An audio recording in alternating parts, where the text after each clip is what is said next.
Communication, c'est capital. Communiquer, c'est essentiel. On le fait tous les jours, avec nos mots, nos gestes, nos expressions. C'est comme ça qu'on se comprend, qu'on partage nos idées, nos émotions. Mais attention, bien communiquer, ce n'est pas toujours facile. Plusieurs éléments entrent en jeu, comme un puzzle. Imaginez, le langage du corps, le ton de la voix, la culture, tout cela influence la façon dont notre message est perçu. C'est comme un jeu de pistes, il faut savoir décoder les indices.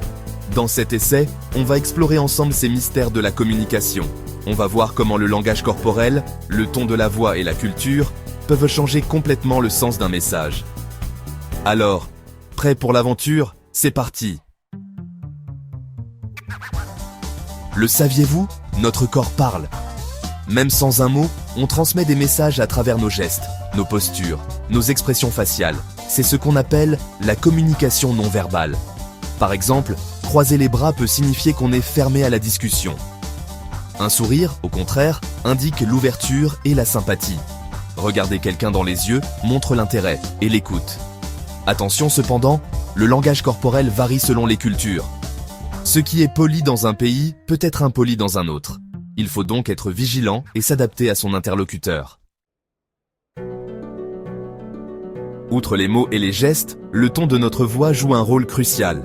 Il peut exprimer la joie, la tristesse, la colère, la surprise. Il donne une couleur émotionnelle à notre discours. Imaginez dire « merci » avec un ton sec et froid. Le message ne passe pas du tout de la même manière qu'avec un ton chaleureux et sincère. Le ton peut renforcer ou au contraire contredire nos paroles. Il faut donc être attentif à la façon dont on parle. Moduler sa voix, utiliser des intonations variées, cela rend la communication plus vivante et captivante. Chaque culture possède ses propres codes et ses propres normes de communication. Ce qui est considéré comme poli ou impoli, direct ou indirect, varie d'un endroit à l'autre.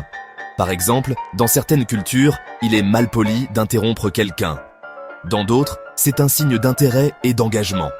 La distance physique entre les interlocuteurs varie également selon les cultures.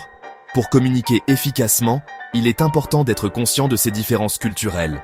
Il faut faire preuve d'ouverture d'esprit, d'écoute et de respect envers l'autre. En conclusion, la communication est un processus complexe et fascinant. Le langage corporel, le ton de la voix et la culture sont autant d'éléments qui influencent la façon dont on se comprend. En étant attentif à ces facteurs, on peut améliorer nos relations avec les autres et éviter les malentendus. Alors, à vos marques, prêts, communiquez!